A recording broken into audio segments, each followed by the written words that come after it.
Merci.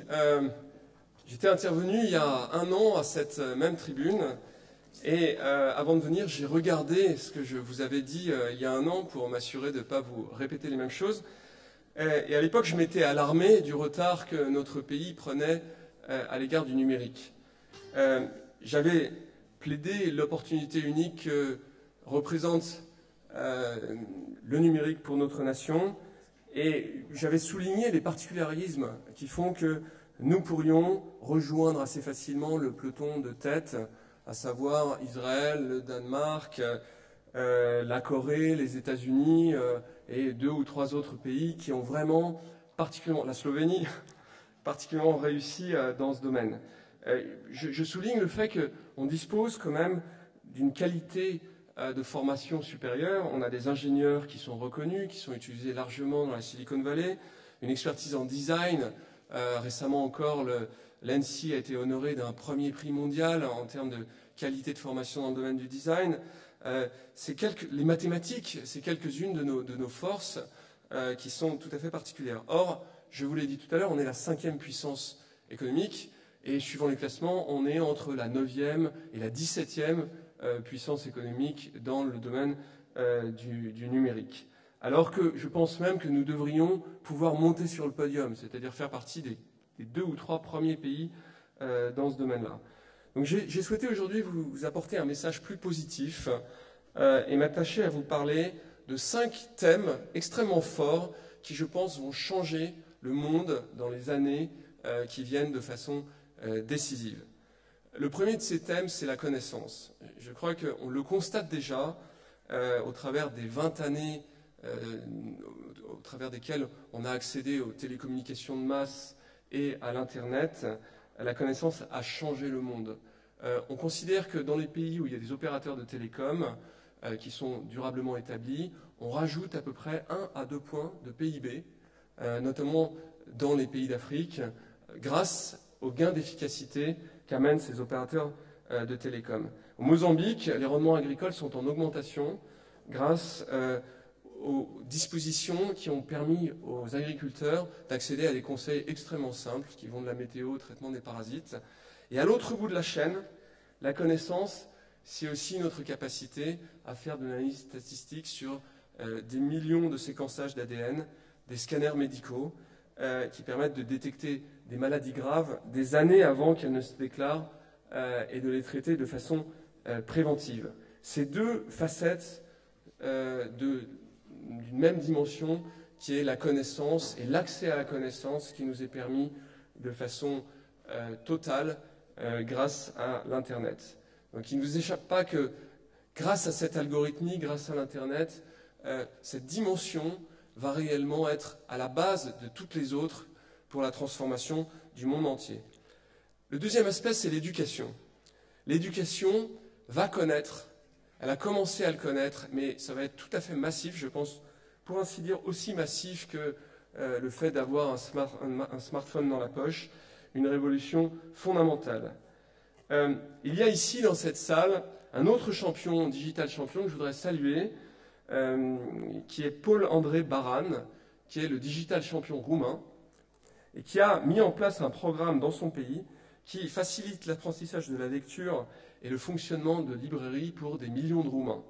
Il a été financé par la fondation Bill et Melinda Gates, et ce programme est évidemment gratuit. Une autre championne développe le programme Code Academy, qui permet aux enfants d'accéder à des plateformes qui leur permettent d'apprendre le codage, la programmation, de façon extrêmement simple et intuitive.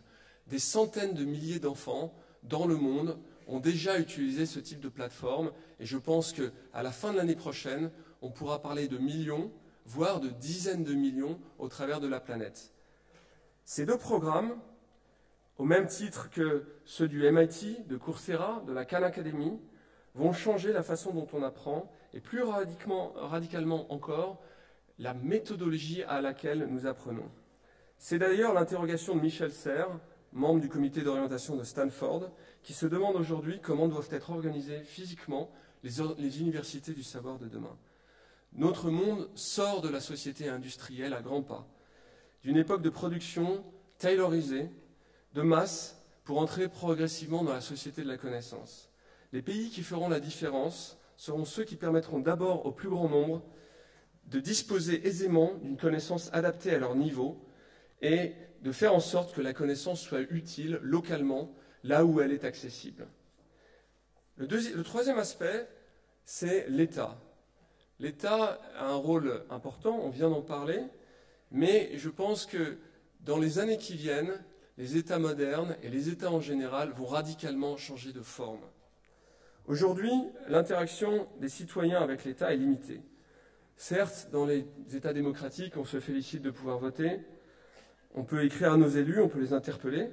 Les plus actifs vont développer des applications à partir des données issues de l'open data, mais il ne s'agit là que d'un début.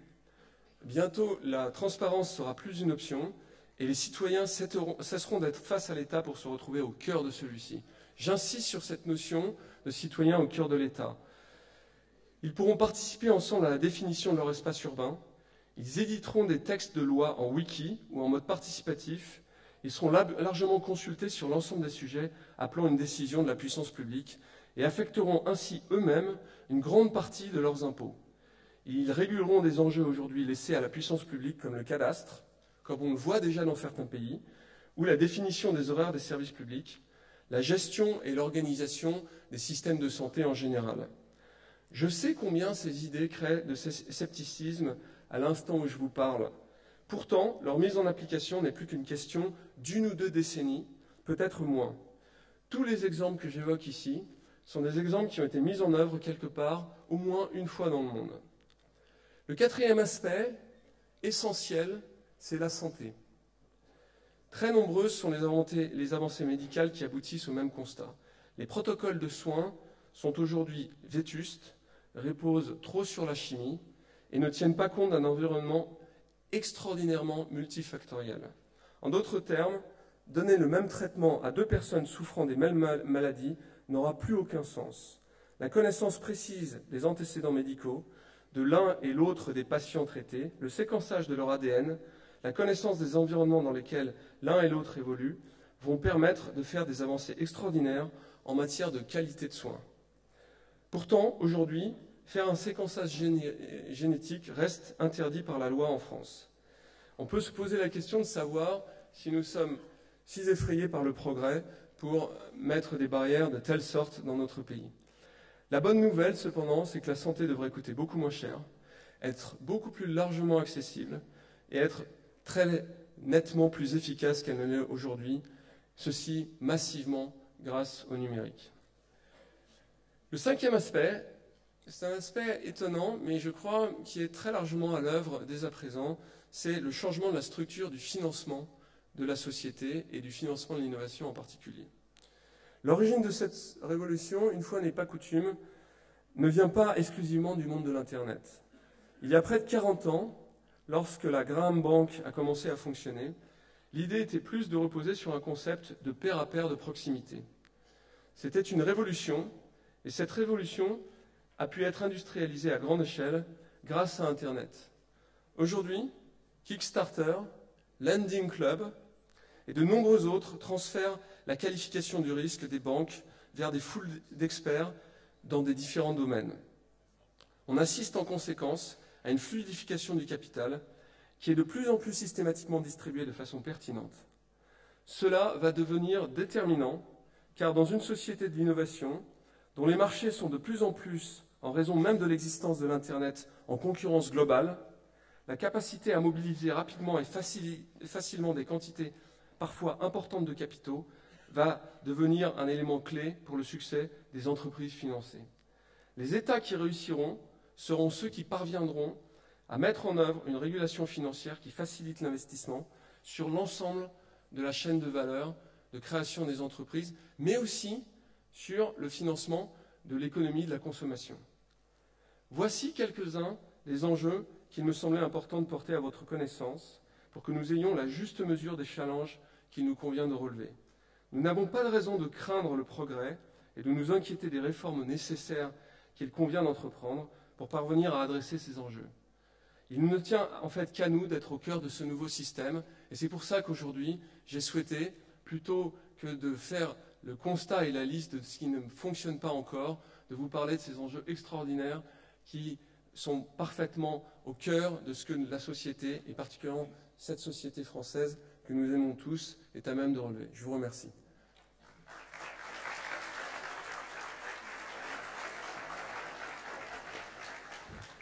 Merci beaucoup.